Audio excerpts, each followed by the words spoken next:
시편 31편의 표제를 보면 다윗의 시 그렇게 되어 있습니다. 다윗이 이 시를 썼는데 어떤 사건의 한 부분에서 이 시를 쓴 것 같지는 않습니다. 왜냐하면 어떤 한 부분에서 이 시를 쓴 것 같지 않은 것은 10절에 나타난 말씀 보면 내 일생을 슬픔으로 보내며 나의 연수를 탄식으로 보내며 이렇게 일생, 나의 연수 이런 말을 보면 어느 한 부분이 아니라 그의 삶의 전체적인 그러한 일들에 대하여 쓴 그러한 시다. 이렇게 보여지는 시입니다. 그런데 그렇게 이 다윗의 시를 보면 참 아이러니한 것이 있습니다. 그것은 다윗이 목동으로 지낼 때에는 아버지 집에서 그냥 모든 사람들이 평범하게 그때 당시에 목동 생활을 하면서 살았으니까 그렇게 살았을 거고 청소년기까지 그렇게 살았을 거고 그리고 골리앗을 이기고 사울의 궁궐에서 그는 사울의 사위가 돼서 그렇게 지내다가 그리고 그가 도망을 다니기 시작하는 인생이 되는 거거든요. 그리고 그가 왕이 되어서 40년 동안을 생활을 하게 되었는데 그의 인생에 대해서 다윗은 고백을 할 때에 자기의 처지나 상황이나 자기의 인생에 대한 표현을 뭐라고 이야기하느냐 하면 그 앞에 나타난 말씀부터 쭉 해서 말씀을 보면 특별히 자기 인생에 대해서 쓰고 있는 단어들을 보면 9절 말씀에 그렇게 되어 있습니다. 고통, 근심, 슬픔, 탄식, 뼈가 상함, 능욕, 사람들의 회피, 죽은 자, 깨진 그릇, 비방, 두려움, 고난, 환난 뭐 이런 표현들을 쭉 쓰고 있는 것을 보면 야, 힘들게 살았네. 이런 생각이 들어가는 그런 모습이죠. 그것을 보면 우리가 살아가고 있는 삶에 다른 사람들이 이렇게 바라볼 때, 야, 저 사람은 참 편하겠다. 아, 저 사람은 참 행복하겠네. 이렇게 보여지는 삶인 것 같아도 막상 그의 인생에 들어가서 보면 그의 삶이 우리가 생각하는 것처럼 그렇게 편안하고, 그렇게 안전하고, 그렇게 행복하고 꼭 그런 것만은 아닌 것 같습니다. 인생은 고난을 위하여 난 것 같다. 성경이 그렇게 말씀한 것처럼 우리의 사는 인생이 마치 다른 사람들이 보기에는 여유롭고 한가로운 것 같아도 그의 머릿속엔 근심이나 걱정이나 염려가 떠나지 않고 삶을 살아가는 모든 일들이 누구에게나 다 힘들고 어려운 삶이라는 것을 우리가 보게 되죠. 왜냐하면 이 다윗과 같은 사람들의 삶에도 이러한 일들이 그렇다면 우리 같은 사람들의 삶이야 뭐 오죽하겠습니까? 그런데 이러한 삶을 살아가고 있는 다윗의 삶 속에서 그가 분명하게 믿고 의지하고 신뢰하는 하나님이 계셨다는 것에 대한 믿음에 대해서는 변하지 않고 이야기합니다. 그래서 자신이 믿는 하나님이 어떤 하나님이냐? 자신이 믿는 하나님에 대한 단어들을 쭉 보면 반석이시다, 산성이시다, 진리시다, 보호하시는 분이다, 기도를 들으시는 분이다, 사랑하시는 분이다, 인도하신다, 지도하신다, 속량하신다 이런 말들을 쭉 사용해요. 다윗이. 이런 말들을 사용하는 것을 보면 그가 당하고 있는 인생의 삶의 상황이 어떠하든지 상관할 것 없이 내가 믿고 의지하고 신뢰하고 있는 그 하나님의 삶의 한 부분도 또 여전히 그의 하나님은 하나님이시다. 이렇게 고백하고 있는 거죠. 그것을 우리가 쉽게 보면 요셉이 그의 삶이 어떠하든지 그가 노예 생활을 하고 있든지 감옥에 있든지 궁궐에 있든지 그가 하나님은 내 하나님 맞습니다. 그리고 그냥 살아가는 것처럼 다니엘의 세 친구들이 풀무바울 가운데 들어가든지 사자굴에 있든지 궁궐에 있든지 어디에 있든지 하나님은 내 하나님입니다. 그리고 그들이 살아가는 것처럼 우리의 인생도 역시 마찬가지로 우리의 삶이 병이 들거나 건강하나 부유해지거나 아니면 환난이나 시험이나 근심 걱정이 많거나 오늘 성경에 나타난 말씀처럼 우리 인생이 깨진 그릇처럼 되어도 우리가 고백해야 되는 것은 하나님은 그냥 하나님이십니다. 하나님은 여전히 나의 산성이시고 하나님 나의 방패이시고 나의 보호자이시고 하나님은 나를 도우시는 분 맞습니다. 이렇게 고백하고 살아가는 것이 우리의 인생의 바른 삶의 모습이다 하는 것을 우리가 깨닫게 되죠. 그런데 오늘 나타나는 말씀 가운데에 특별히 우리가 다윗을 보면서 우리가 분명하게 해야 되는 것은 우리는 왜 이 성경을 읽습니까? 이 성경을 읽는 이유는 다윗이 가지고 있었던 믿음이 우리의 삶이 믿음 되기를 원하는 건데 다윗은 어떤 믿음인가? 그냥 하나님은 하나님이십니다라고 그냥 고백하는 것으로 그냥 끝나는가? 그게 아니라 우리에게 권고하고 있는 그런 말씀이 있는데 6절에 나타난 말씀을 보면 내가 허탄한 거짓을 숭상하는 자들을 미워하고 여호와를 의지하나이다. 성경에 나타난 말씀 보면 하나님을 의지한다. 14절 말씀에 여호와여 그러하여도 나는 주께 의지하고 말하기를 주는 내 하나님이시라 하였나이다. 무엇을 의지하고 사십니까? 그냥 우리가 의지하고 신뢰하고 살아갈 분은 그냥 하나님이신 거예요. 그 하나님에 대해서 우리는 부모에 대해서는 어떻습니까?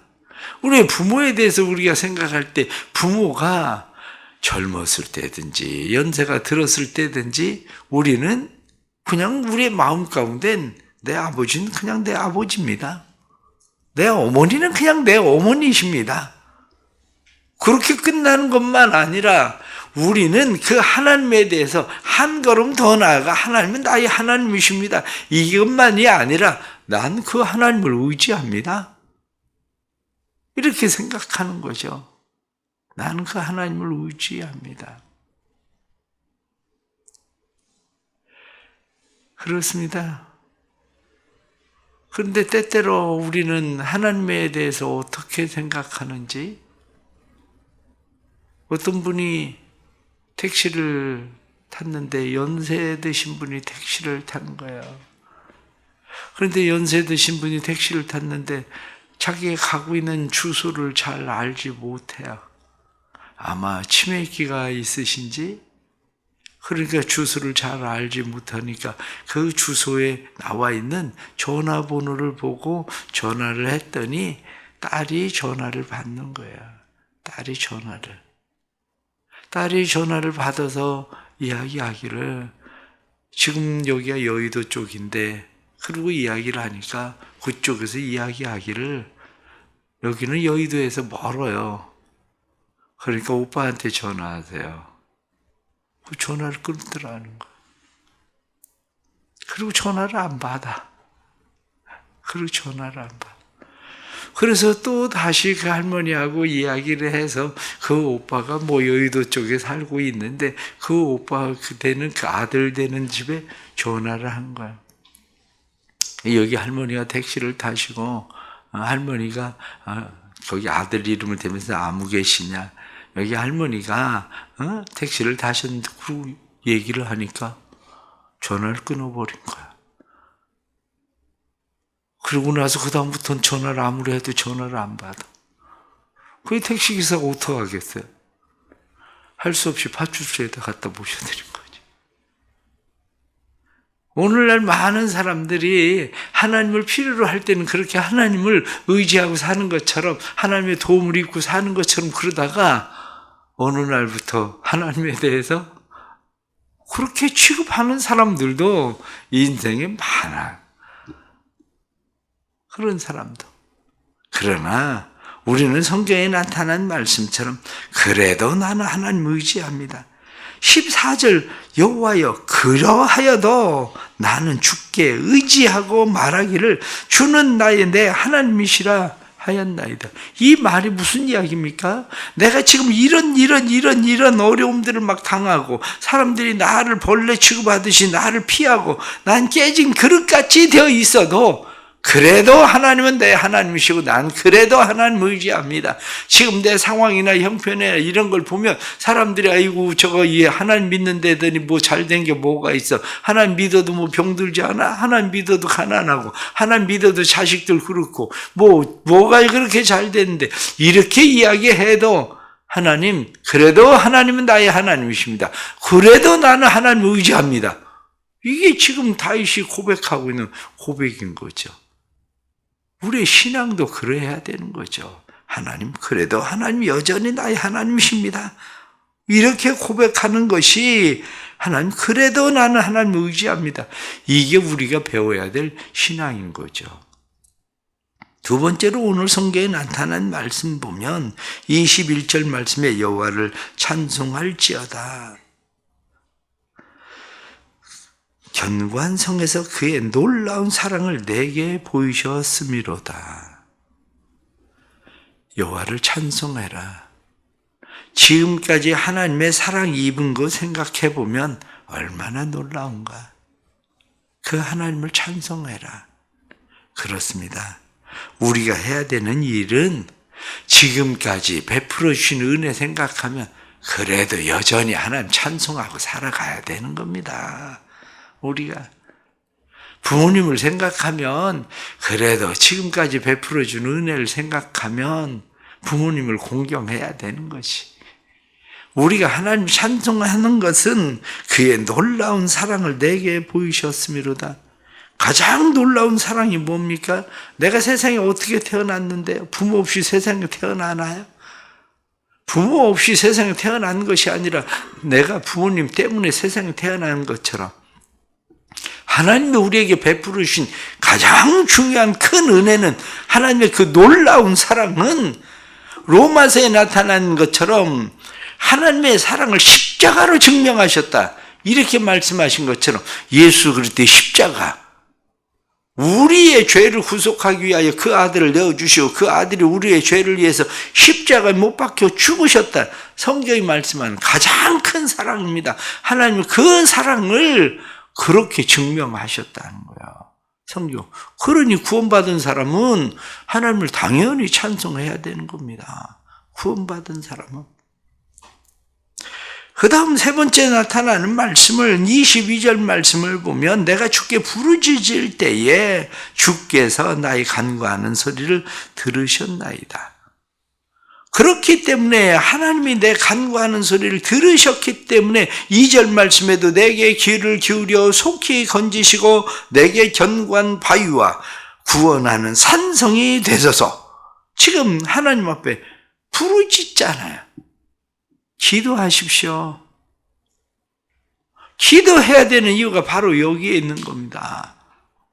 우리는 그 하나님이 내 하나님이시다 이렇게 고백한다면 하나님이 여전히 나의 반석이시고 산성이시고 진리시고 보호하시는 분이시고 건지시는 자시고 기도를 들으시는 분이고 나를 사랑하시는 분이고 인도하시는 분이고 기도하시는 분이고 속량하시는 분이라고 우리가 그 하나님을 믿는다면 우리가 해야 되는 것은 기도하는 겁니다. 하나님 앞에 우리가 기도함으로 오늘 성경 본문에 나타난 말씀처럼 내가 부르짖습니다. 나의 간구하는 소리를 들으셨습니다. 지금도 들으실 겁니다. 이 믿음을 가지고 하나님 앞에 기도하는 삶이 우리의 삶에 필요한 거죠. 다윗이 가졌던 그 믿음을 우리도 가지고 하나님 앞에 힘들고 어렵고 고난 당할 때에 낙심하고 절망하지 말고 하나님 앞에 지속적으로 기도할 수 있는 은혜가 있기를 바랍니다. 근심이나 슬픔이나 고통이나 두려움 가운데서 탄식 속에서 거기에 함몰되지 말고 하나님 앞에 오히려 부르짖어 기도하는 그러한 믿음이 우리 안에 있기를 축복합니다. 세 번째는 하나님 사랑하라는 거예요. 24번째 보면 23절 말씀 보면 너희 모든 성도들아 여호와를 사랑하라. 그렇습니다. 하나님 사랑해라. 하나님을 의지해라. 하나님 찬송해라. 하나님 앞에 부르짖어 기도해라. 하나님 사랑해라. 이렇게 말씀하죠. 하나님을 바라고 사랑하는 마음, 그 마음이 우리에게 있어야 되는 거죠. 이 사랑이라고 하는 것은 하나님의 사랑이 우리에게 보이셨는데, 이 하나님의 사랑이 우리에게 보이셨을 때에 이 사랑을 받아들임이 필요해요. 진짜 사랑하는 것은 내가 무엇을 사랑하려고 사랑해서 사랑되는 게 아니고, 진짜 사랑하는 것은 사랑이 내 안에 들어와야 사랑이 되는 겁니다. 사람들은 내가 무엇을 사랑하려고 애를 쓰고 있는데, 사랑하려고 애를 쓰고 있는 사랑, 그것은 가만히 생각을 해보십시오. 사랑하려고 애를 쓰고 있는 그 사랑이 왜 사랑하려고 애를 쓰고 있나? 그게 내 안에 들어왔기 때문에 사랑하려고 하는 거예요. 진짜 사랑은 하나님의 사랑이 우리에게 부음받아져야 내가 하나님을 사랑해지는 거지, 하나님의 사랑이 내게 부음받지 않으면 우리가 사랑하는 사랑은 형식적 사랑으로 끝납니다. 부모님의 사랑이 내 안에 부음받아지면, 내 안에 부어지면 부모를 사랑하게 되는데, 부모의 사랑이 내 안에 부어지지 않으면 우리가 부모를 사랑하는 것은 의무적 사랑을 넘어가지 않습니다. 하나님을 사랑함도 마찬가지입니다. 하나님이 우리를 속량하신, 하나님의 구속하신 그 하나님의 부음받아진 사랑이 우리 안에 들어와 있으면 우리는 하나님을 사랑할 수 있지만, 그렇지 않으면 피상적 사랑, 그 사랑을 합니다. 우리는 자식은 왜 그렇게 사랑합니까? 부모는 그 사랑이 안 되는데 자식에 대해서는 그 사랑이 왜 될까요? 간단하지 않습니까? 부모의 사랑은 우리에게 그렇게 부어지질 않았거든요. 받기는 자식한테는 사랑 안 받았어요.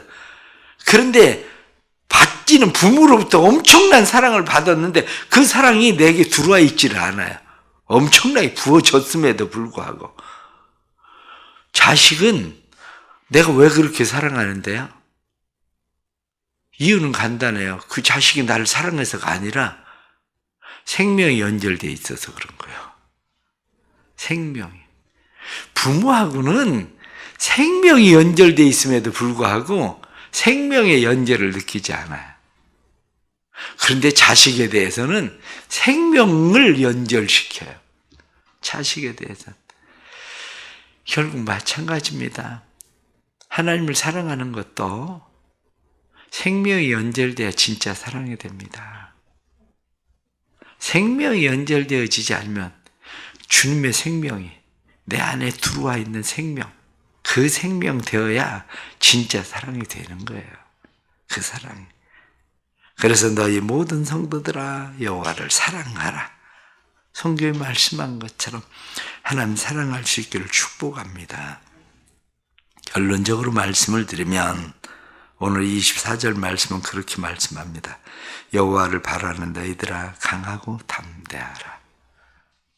그렇습니다. 성경은 우리에게 말씀합니다. 강하고 담대하라.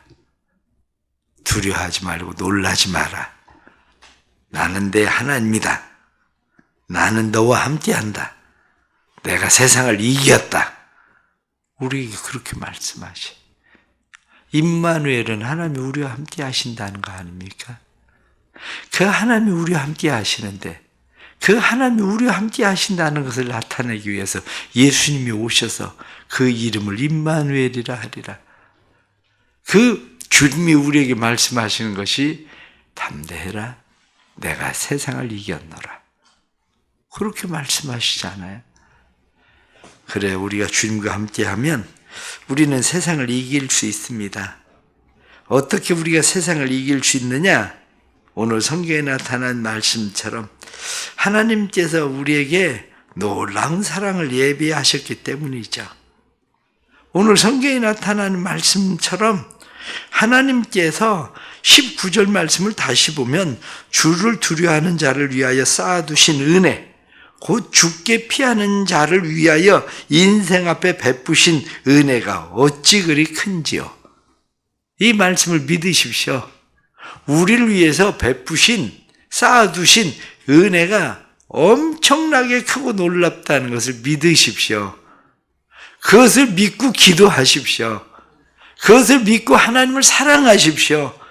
그것을 믿고 힘들고 어려워도 담대하게 하나님과 함께 걸어가는 삶을 살아가도록 힘쓰십시오.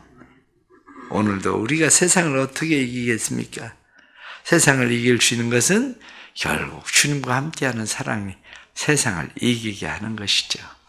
주님이 이 은혜 베풀어 주셔서 우리의 삶에 힘들고 어려울 때 때로는 우리의 인생이 한순간에 무너집니다. 우리의 인생이 한순간에 무너지는 것 같을 때 다시 하나님의 의지함이 필요합니다. 알튼 링클레터라고 하는 사람, 미국의 천재적인 그런 사람입니다. 박사학위를 10개나 가지고 있었던 사람이에요. 대단한 사람이라 이 사람이 미국 정부에 고문을 하기도 하고 디즈니랜드를 설계한 그런 사람이기도 하고 인생에 성공을 하게 되니까 예수를 믿다가 하나님을 떠났어요. 예수를 믿다가 하나님을 떠났는데 당시에 사람들이 다 그를 귀히 여기고 대통령도 그를 귀하게 여기고 사람들이 그를 귀하게 여기던 그런 어느 순간 인생이 무너지고 말았어요. 그런데 인생이 무너지는 것은 한순간이었습니다. 뭐 다른 것들이 무너진 것이 아니라 자기가 가장 사랑하던 14살짜리 딸이 가출을 해버렸어요. 14살짜리 딸이 가출을 하면서 편지를 쓰기를 걱정하지 마세요. 내 인생은 내가 책임질게요. 그러고 나가버렸어요. 그 딸을 찾기 시작하는데 자기의 인생에 그런데 자기 인생 자기가 책임진다더니 이 14살짜리 딸이 자기 인생을 책임지는 게 결국 자살이었어. 자살을 하고 말았어요. 그 딸이. 그때서야 비로소 깨달았어요. 딸의 시체를 끌어안고 그 인생을 후회하면서 내가 하나님을 떠나지만 않았어도 내 딸 아이가 이렇게 되지는 않았을 텐데 그 인생을 후회하고 그리고 나서야 하나님 앞에 돌아오는 그런 이야기가 있어요. 우리의 삶 무너지는 거 순간입니다.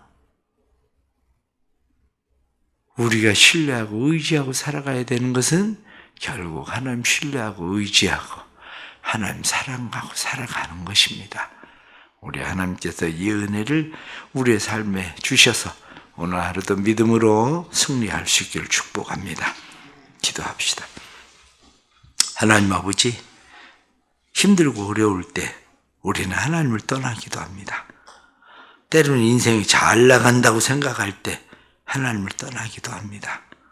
그런 하나님이 어디 있어? 그리고 하나님을 떠나기도 하고 이제는 하나님이 없어도 될 만해 그래서 하나님을 떠나기도 하고 그러나 다윗의 인생 가운데 고난과 환난과 고통과 근심과 슬픔과 탄식과 뼈가 상함과 그리고 깨진 그릇과 같은 죽은 자같이 되어진 그러한 모든 일들 속에서 여전히 하나님은 나의 하나님이십니다. 내가 주께 피합니다.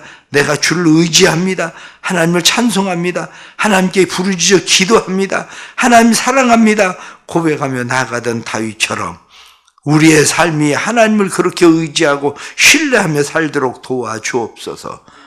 하나님을 찬송해라. 하나님을 사랑해라. 하나님을 바라라. 그리고 말하던 것처럼 우리가 하나님을 사랑할 수 있도록 도와주시고 오늘 이 새벽에도 기도하러 왔사오니 기도의 힘을 부어주옵소서. 기도의 힘을 우리에게 하나님 부어주시되 우리를 위하여 쌓아두신 하나님의 은혜, 우리를 위하여 베푸시는 하나님의 그 놀라운 사랑, 하나님 저희들이 기대하오니 하나님 은혜 베풀어 주셔서 힘들고 어려운 고난 가운데 있는 사람들이 그 사랑과 은혜를 힘입도록 도와주옵소서. 특별히 질병 가운데 있는 성도들을 위하여 기도합니다. 질병의 고난 가운데 있는 성도들 하나님을 믿고 의지하고 신뢰하고 사랑함으로 기도하게 해주시고 하나님 앞에 부르짖어 기도할 때에 하나님 들으시고 응답하시고 이들의 삶에 행하시는 쌓아두신 은혜를 만나게 해 주옵소서. 베푸실 은혜를 만나도록 주님 도와주옵소서. 그래서 하나님을 의지하고 평생 살아갈 수 있는 하나님의 사람들이 되도록 만들어 주셔서 우리가 깨어진 질그릇 같지만 우리의 토기장이신 하나님은 우리를 다시 만드신다고 하셨사오니 육체의 질병 가운데서도 하나님 다시 만드셔서 하나님의 사람들이 되도록 인도해 주옵소서. 사랑하는 교회를 복되게 하시고 주님의 교회가 주의 은혜 가운데 든든히 서게 하시고 교회를 통하여 성도들이 하나님의 사랑이 부음받게 하시고 하나님의 사랑을 만나게 해주시고 성도들의 삶에 하나님을 기대하고 살게 해 주옵소서. 어설프게 하나님을 믿는 것이 아니라 하나님을 확실히 믿게 해 주시고 하나님 믿고 의지할 때 하나님이 하나님됨을 교회를 통해서 분명한 믿음으로 세워질 수 있도록 인도해 주옵소서. 청소년부, 청년부 수련회를 앞두고 있습니다. 하나님 수련회 가운데도 은혜 베푸시고 주의 은혜가 수련회를 통해서 날마다 우리의 청년, 청소년들이 주님의 교회 안에 믿음의 다음 세대들로 잘 자라도록 도와주옵소서. 목자들 헌신 예배를 드렸었는데 하나님 목자들에게 목자장들에게 은혜를 베푸시고 이들을 통해서 주님의 교회가 더 건강하고 아름다운 교회가 되게 하시고 뿐만 아니라 목장들이 날마다 늘어갈 수 있도록 목장 안에 성령의 역사가 일어나도록 주님 도와주옵소서. 하루의 삶도 주님 앞에 맡겨오니 주님 책임져 주시고 은혜와 진리로 붙드시옵소서. 예수 그리스도 이름 받들어 간절히 기도드리옵나이다. 아멘.